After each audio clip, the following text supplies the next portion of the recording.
Be'at Hashem, le Zohar de ce matin, Tana. לא נפקו ישראל מצרים עד יתברו כולו שלטונין דלעילה משולטנון ונפקו ישראל מרשותיהם ועלו ברשותה קדישה אלה. Nous étions en Égypte et nous étions esclaves. Comme on dit dans la Haggadah, Avadim היינו לפרעה במצרים. Et voilà qu'Akadosh Baruch Hu est venu, il nous a sauvés. Et qu'est-ce qu'il dit Akadosh Baruch Hu dans la Torah? Il nous a sauvés. Vous étiez des esclaves et vous continuerez à être des esclaves. Comme la Torah dit, Kili bene Israël avadim avadaihem. Nous sommes maintenant les esclaves d'Akadosh Baruch Hu. Qu'est-ce que c'est esclave d'Akadosh Baruch Hu? Des fois tu dis, tu sais, d'être juif c'est dur. Ah, dis-moi le matin, j'ai des rendez-vous, je dois courir. On me dit d'abord shachrit. Et je suis en pleine journée, on me dit minha. Le soir je suis fatigué, on me dit viens faire arvit. Chaque fois je vais manger, je dois faire une beracha. Et Shabbat, et ça. Wow, c'est un esclavage ça. Okay? C'est un esclavage. Monsieur, tu étais esclave chez Pharaon. Le Pharaon ne te donnait même pas à manger. Il te torturait. Il torturait tes enfants, ta famille. Okay? C'était mieux. Oh, c'est mieux d'être esclave. Mais chez Akadosh Baruch Hu, au moins, oui, tu fais des mitzvot, Torah, Maasim Tovim, mais tu fais ça dans un bon but. Pour un but. J'ai vu une fois, il y avait un en Russie, 21 ans, il était en Sibérie. Chaque matin, on le sortait de sa cellule, on lui rentrait dans une chambre, il y avait une grande roue avec une barre, il fallait qu'il attrape la barre et il tourne la roue. Depuis 7 heures du matin jusqu'à 7 heures au soir, il tournait la roue. Il voyait rien, 4 murs avec une roue, il tournait. Maintenant, lui, pendant 21 ans, il faisait ça. Il pensait, peut-être de l'autre côté, il y a un moulin. Peut-être cette roue-là, c'est un moulin. Et de l'autre côté, il y a de la farine qui se fait moudre. Ou peut-être de l'autre côté, il y a de l'eau. Alors quand il fait comme ça, c'est comme un truc d'eau qui passe l'eau dans un champ. Il ne savait pas, il pensait 20 ans. Quand il s'est libéré, il a posé la question à quelqu'un. Dites-moi, 21 ans, j'ai tourné cette roue. Qu'est-ce qu'il y a derrière le mur? Il dit rien, tu as tourné une roue en vide. C'était une punition pour toi. Tu comprends? Lui, il pensait il faisait. La même chose. Tu cours et tu penses que tu fais. Tu fais rien. Quand tu fais, c'est que tu fais dans la Torah, dans le mitzvot, dans le maasim tovim. Tu étais esclave. Qu'est-ce que tu faisais? Tu faisais des briques. Qu'est-ce que tu fais? Tu construisais pour Paro. Ces briques-là, ils sont en jeu dans le désert. Okay? Il y a des touristes qui vont là-bas. Est-ce qu'on fait quelque chose avec ces briques? On fait rien du tout avec ces briques. Okay? Oui, ça fait partie des 7 piliers du monde. Le brique, comment ils ont construit, les grosses pierres, comment ils les ont montées jusqu'à aujourd'hui, ils ne savent pas.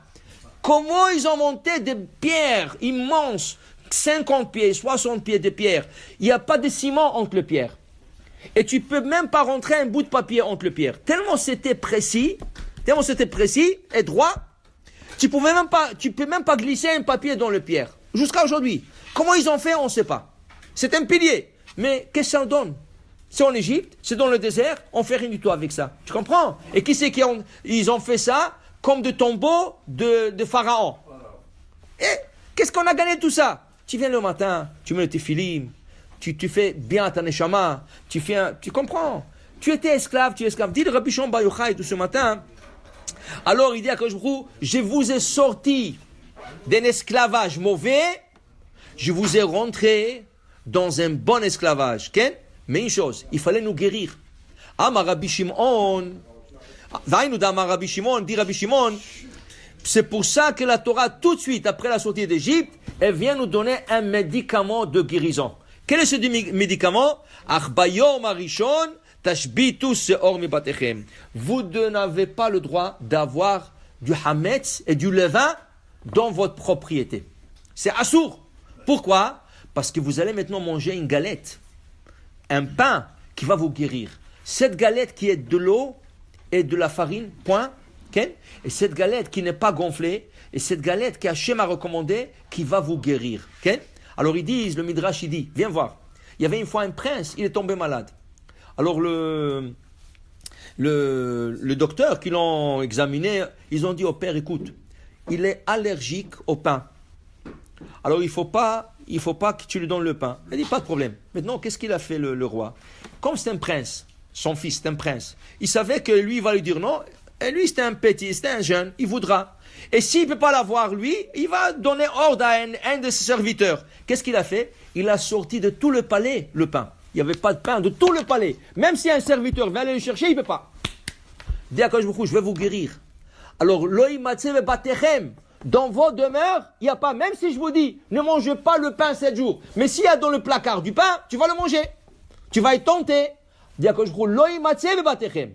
Vous ne pouvez même pas l'avoir chez vous. Pourquoi? Vous allez guérir. Alors, on dit que le pain, la matzah de Pesach, c'est le pain de guérison. L'achma d'asvata. Asvata, ça veut dire la réfoua. Pour dire que c'est ça la fête de Pesach. On guérit notre âme par ce pain et on se joint à Kadosh Baruch Hu. Ça veut dire on devient les esclaves de Kadosh Baruch Hu. La Torah, c'est pas dur. Alors, il y en a qui disent comme ça, regarde, quand tu dis la Torah, c'est lourd, c'est comme quelqu'un qui prend un tonneau. Il le met sur son dos. Le tonneau, ça pèse quelques kilos. Tu marches quelque part, c'est lourd, je ne peux plus le porter, tu le poses. Quand tu plonges dans la mer, tu sais combien de centaines de tonnes de litres il y a sur toi? Et tu es comme un poisson, tu nages. Pourquoi? Ça dépend. Si tu le prends sur ton dos, c'est lourd. Si tu plonges dedans, tu es comme un poisson. La même chose. La Torah, si tu la vois comme un fardeau, si tu vois la Torah comme un massa, quelque chose que tu dois porter, et c'est lourd, et midha, et brachot, et tout ça, oui, c'est lourd. À la fin, tu vas te fatiguer. Mais si tu plonges dans la Torah, ça fait partie de ta vie. C'est une routine déjà. Tu vas voir, tu vas nager comme un poisson. Amen ve amen.